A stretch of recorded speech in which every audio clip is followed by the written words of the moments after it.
it's another time for stories to make sense of it all. And I'm Dick Foth, and this is a special time, especially for all of you young lovers and old lovers, all you folks who care about each other. Valentine's Day. This is the week, and I want to talk about that. Historically, Valentine's Day came out of the history of the Catholic Church, and back in the day, there were several stories about how St. Valentine's Day came to be. And there were at least 3 people named Valentine or Valentinus back in the day. And whatever the actual story is, when it's celebrated, the most credible thing, I think, when it's celebrated, the middle of February, has to do with the fact that there was a pagan festival. The Roman Catholic Church at that time wanted to, quote, Christianize it. And so they came up with this piece about St. Valentine. And I'm looking here. If you hear papers rustling, it's because I'm rustling papers. So let me just give you a little bit of backstory about Valentine's Day. The Catholic Church recognizes at least 3 different saints named Valentine or Valentinus, all of whom were martyred. One legend contends that Valentine was a priest who served during the 3rd century in Rome. And when Emperor Claudius II decided that single men made better soldiers than those with wives and families, he outlawed marriage for young men because he wanted an army, right? Valentine, realizing the injustice of the decree, defied Claudius, continued to perform marriages for young lovers in secret. When Valentine's actions were discovered, Claudius ordered that he be put to death. Then there was other similar stories. But the point is that person became a hero. One of the stories is that the imprisoned Valentine actually sent the first Valentine greeting himself after he fell in love with a young girl, possibly his jailer's daughter, who visited him during his confinement. This is a different Valentine. And before his death, it is alleged that he wrote her a letter signed "From your Valentine," an expression that is still used today. So some people have asked the question, why is it middle of February? And again, one of the at least plausible explanations is that there was a pagan celebration in mid-February called Lupercalia, which was a fertility festival, and that the Roman Church wanted to, quote, Christianize that celebration. Whatever the reason for it, here we are in 2022 celebrating Valentine's Day. In addition, in the United States, Valentine's Day is celebrated in Canada, Mexico, United Kingdom, France, Australia, and in Great Britain, it actually started being celebrated big time around the 17th century. By the middle of the 18th century, in the 1700s, it was common for friends of all social classes to exchange small tokens of affection and handwritten notes. And by 1900, printed cards began to replace written letters due to improvements in printing technology. And by the way, there's $1 in it for somebody, right? Ready-made cards were an easy way for people to express their emotions in a time when direct expression of one's feelings was discouraged. It's just fascinating to me, by the way, how things evolve over time. Cheaper postage rates helped people send cards to each other. In the 1840s, Esther A. Howland began selling the first mass-produced Valentines in America. Howland, known as the mother of Valentine, made elaborate creations. Whoop, there's my pages turning, with real lace ribbons and colorful pictures known as scrap. Today, according to the Greeting Card Association, an estimated 145 million Valentine's Day cards are sent each year, making Valentine's Day the 2nd largest card-sending holiday of the year. The only other day where more cards are sent is Christmas. Well, there you have it. Whew, that history piece takes a while.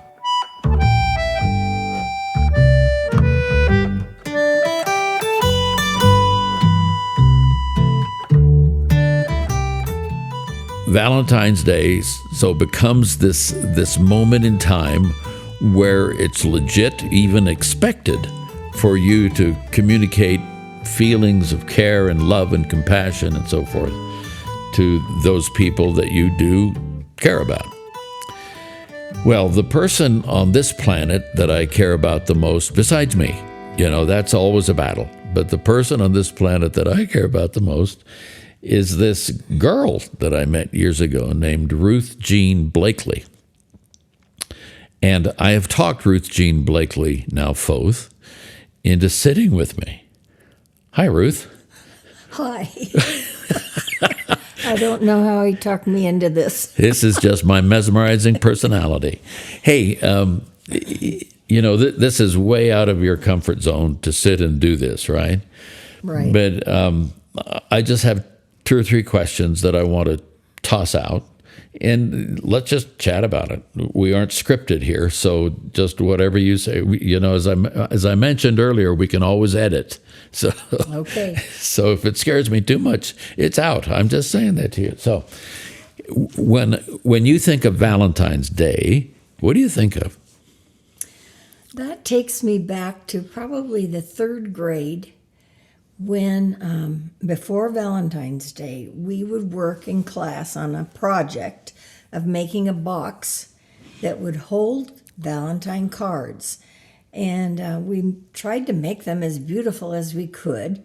And we put a slit in the top of the box where someone else could put a card in. So everybody had one of these boxes in the class? Everyone made one of the boxes. What grade was this? Probably starting in 3rd grade. Okay, so you got a box with an opening in the top. And then we made cards, or some of us may have bought them, but mostly I think we made them. And for the people that we wanted to give a card to on Valentine's Day. The teacher stressed that we probably should have a card for every person in the class, so no one felt left out. But I'm not sure that happened, so we were all a little anxious on Valentine's Day when everyone circulated around the class and put their Valentines in particular boxes. So the whole class it might be those 3 or 4 people that one might have feelings for. Is that the thought? Well, not according to the teacher, but right, it could have happened. Could have happened, yeah. It could have happened. Yeah. And so on Valentine's Day then, when all the people had put Valentines in the boxes, we would be able to open them and see who sent us a Valentine. And then we'd have a party. So maybe the party was so that if we didn't get too many, we'd still have a nice day. We'd still have a party. So do you remember getting Valentine's cards? I do. I don't remember the names of who gave them to me, but okay. That was a pretty special day. See, I don't remember any of that. I was in the 3rd grade in Wild Rose School in Monrovia, California, just back from India. Our parents were there. And Miss Kolb was our teacher. But I don't remember any of that. So, well, we were starting with 3rd grade. I was in a pretty large school in Portland, Oregon, in one of the districts. And so maybe they were a little up on the times. I don't know. Maybe they were. Portland was ahead of L.A. So when I say love, love's an accordion word. I say this all the time. I said it once to the grandchildren, I said, love is an accordion word. And one of the kids said, so Grandpa, what's an accordion?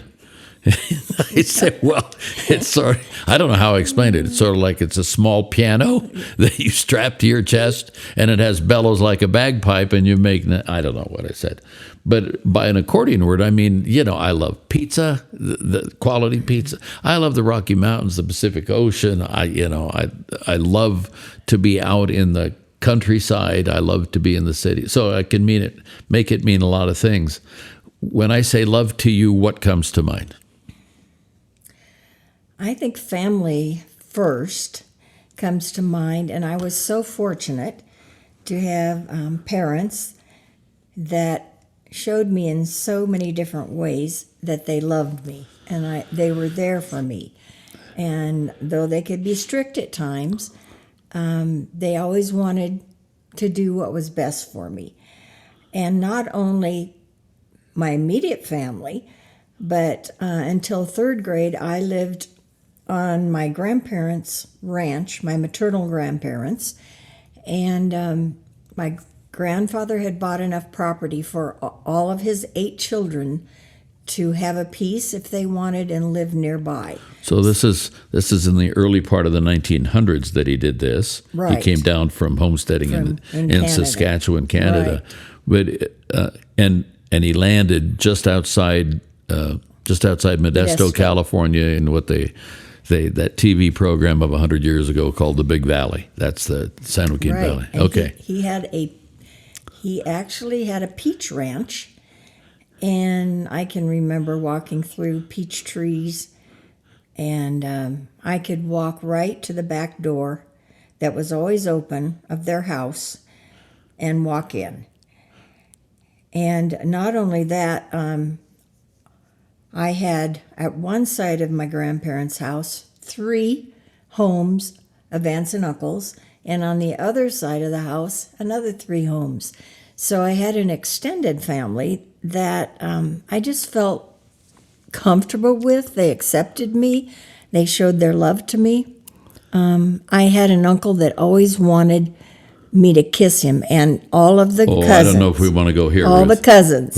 And we always tried to stay away Escape. from him and hide from him. But just so fortunate to have that love.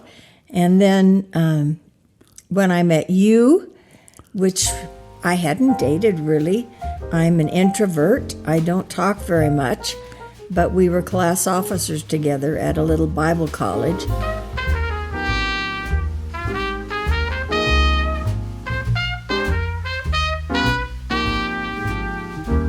So now we've morphed into how we got together. Right. So love fits in here. Right. So, by the way, you're describing love in not as some ethereal thing or an idea or a quality. You're describing it in concrete terms. You Right. have family on the street. You get together every now and again. You have food, all that sort of thing. Okay, let's get to Right. us. Right. Fooey on those people. Let's. And how in the world did we ever get together? How did we? That's a good question. We were class officers together, and so we did have chances to be together at meetings This is and in college. discuss. Yeah. Yeah, at the college. And I think the key word to the whole thing was your curiosity. It was the fact that you were a huge talker and you wanted to figure out why I wasn't. Well, nothing has changed. We're still there, aren't we? I think we're still there. You know, I love that. I'm going to say this for the folks who are listening. Is that a couple of years ago you were on the internet and you looked up introvert or something, and you found a mantra that said "Introverts of the world unite, everyone to his own room." Right. And I'm an extrovert. You say that I can talk to a wall; it'll probably respond. Right.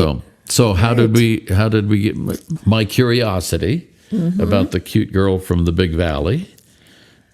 Keep talking. Tell me how this works. I want to hear this story one more time. We had to come up with a date for a dinner, and this "we" means the class officers. And we were each to invite someone. And I think maybe you realized that would be quite difficult for me to ask someone to come with me as a date. And so you asked me. So that was the beginning. How'd it go? I don't remember much about it except I was very glad I didn't have to go up to some young man and ask him for a date. So here we are. That was 60 years ago. Right? We're coming up on 59 years married in July of this year. Now, how have we stayed together? I mean, that's a lot of years. It is a lot of years. But I think both of us really had in our hearts that we wanted to make a go of it. We would hang in there and we would figure out a way, even though we were so different. I think that was a mystery in a way, that through the years we could uncover or learn a little bit more about what made the other person tick. And I think we had seen some marriages fail, and so we were very much determined that we were going to make ours, okay? And so we had some rough spots, but... We've had some fights, or snits. Right. Christian discussions, whatever, yeah. Well, anyway, but we've made it, and it's been great. I think it's, the older you get, the more you enjoy each other as companions and friends. You know, I think that idea of mystery that you just introduced there is a key deal, that there's something about love expressed that can't be dissected or analyzed or put in a test tube or under a laser kind of assessor, if you will. It isn't. Metrics in love are a different kind of metric, a different kind of standard. And I think the fact that continuing to want to be together, well, you know, because I travel a fair amount sometimes, and there are many times where I say, man, I wish Ruth were here with me. And you're at home saying, where'd he go? I wish he were here with me, right? I mean... Right. And also, a lot of times, we find ourselves saying, when the other person's explaining something about their life, we say, I never knew that. And that's kind of fun to keep discovering, I think. Yeah, because you say stuff from your history back about some item or some place that I thought I should have heard by now, but it just popped up along the way. You know, some folks listening say, you know, shouldn't love be smooth sailing? Well, life isn't smooth sailing, so you have ups and downs inside. Do you remember the time when the kids were small? Again, I often use this phrase, 4 under the age of 7, and we were in Illinois, and I came home from work that day and walked in, and you were standing at the door, and you had been crying because you'd been trying to, you know, corral these 4 rambunctious kids that were, and you just, It was back in the day when people generally only had one car, and you put your hand out and said, give me the keys to the car. I'm going away and never coming back. Do you remember that moment? I do remember that. I remember that moment. I'm saying, dear God, help me here. What's going on? So I gave you the keys. Yes, you did. What did you do? Well, I wasn't thinking very straight at that moment. I was just totally fed up with a lot of things. And so I went out to get in the car, but I took all the kids with me. So that was the mistake. So we just drove around a while and then came back home. So here's a clue for those of you, if you're going to leave, don't take all the kids with you when you go. Oh. Well, you know, it strikes me that when you read the scriptures, the core command or the core thing for which we're designed is it says you shall love the Lord your God with all your heart, soul, strength, mind, and love your neighbor as yourself. You're my closest neighbor, Ruth Jean Foth, and thank you for loving me all these years and letting me love you. I have one other thought. Oh. that I forgot to mention. Oh, good. And that is, through my parents, I learned to love God. And they had such a faith, and just through their actions, and I wanted to be like them. And so that brought the whole thing of loving God, learning about Jesus into my life. And that's a very important part of love. Absolutely. You're, one of my favorite quotes, which isn't mine. It's borrowed from somebody, and he couldn't remember where he got it, so it's public domain, is love is the accurate estimate and the adequate supply of another person's needs. Love is the accurate estimate and adequate supply of another person's needs. And whenever we used to do those marriage seminars. We used to do marriage workshops after we'd been married 20, 25 years, and we knew more than we do now. We used to do those seminars. And you would always say, be sure to tell them that no human being can absolutely meet all the needs of another human being. You would always say that. It needs something else, someone else, in this case, in order to make that work. My favorite thing in how our courtship developed was we came to that place where I was afraid to use the L word. I was afraid to use that with you. And because my parents' own relationship was coming apart at that time. And you don't like me to share this, but I'm going to put it in here. We can cut it out if you nix it, then we're done with that. But I wanted to tell you I loved you and would you marry me, all that stuff. And I didn't have the guts. I couldn't bring myself there. And you wrote me a note, because I think this is generally true. This isn't absolute, but I think women, ladies, do the card thing, do the writing thing better than guys. That's sort of a blind spot, or we don't go there very often generally. And again, that's a generalization, so don't try to take that to the bank. But you wrote me this note, this piece of prose that would be like Elizabethan English, and it just said, "Ask for my white gloved hand, the hills to pearl will turn, the sand to diamonds. Ask for my lips to kiss, each star the setting of a diadem shall be. But as for my love, and heaven to earth shall come, my love be thine." And I read that and I said, hey, hey, hey. Oh my! I know you think it's cheesy, don't you? I do. Why? Why do you think it's cheesy? I just do. And I think it was something written that I wrote for you. Oh, and now I have shared it with the world several times over. Yes, you have. You did. Well, we'll probably have to talk this through, right? Right. There's that love thing again. Ruthie, thanks for doing this with me. And we have folks who listen in. You want to say goodbye to them, and then we'll sign off? Goodbye.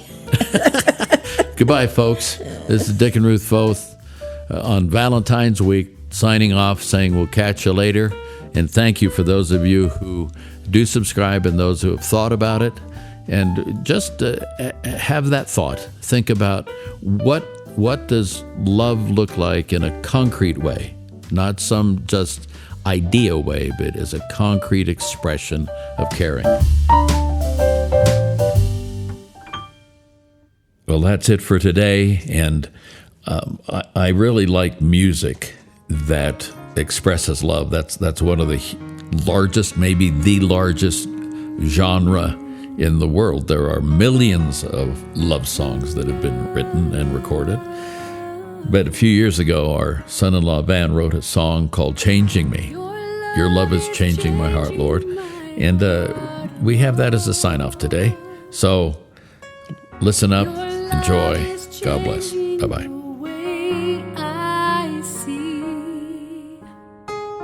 Your love is changing.